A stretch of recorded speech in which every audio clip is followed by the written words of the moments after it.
Nagprotesta sa Washington, D.C. ang mga kamag-anak ng Hamas hostages. Kasama ng mga ito ang Israeli community na humihingi ng aksyon sa pamahalaan ng Estados Unidos na muling kausapin ang grupong Hamas at pakawalan na nito ang mga natitira pang hostages. Si MJ de Guzman para sa balita. Nakikiusap ang mga demonstrador sa Estados Unidos na huwag guminto sa pagtulong at huwag limutin ang natitira pang mga bihag ng Hamas. Please don't stop now. If this deal fall apart, the hostage will die. It is not metaphor. It is true. You know it. I know it. And you are the only one who can stop it from happening.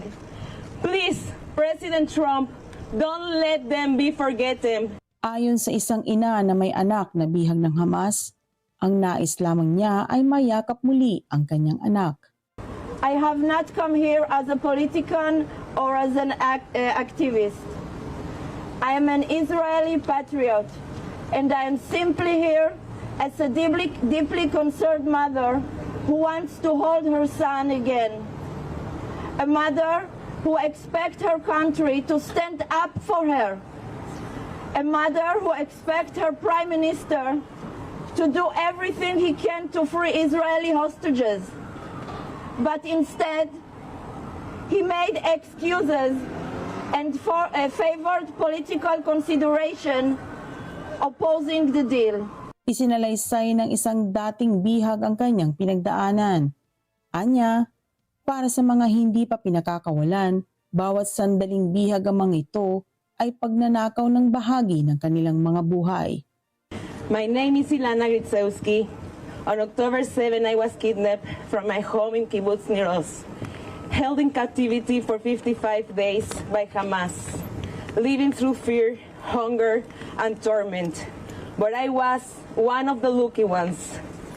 I made it out on the first deal. My partner Matan did not. Matan is still there.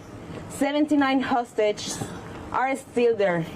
Every second that passes, every moment is another pieces of their life stole away. Noong isang buwan, nagkasundo sa isang masalimuot na three-phase deal ang Israel at Hamas.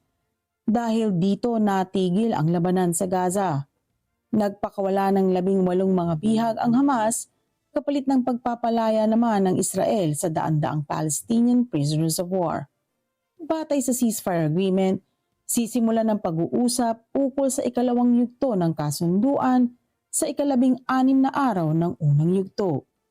Kasama sa ikalawang yugto, ang pagpapalaya ng Hamas sa natitira pang mga bihag nito na sinasabing tuluyang magtatapos ng labanan at kukumpleto ng pag-alis ng puwersa ng Israel sa Gaza.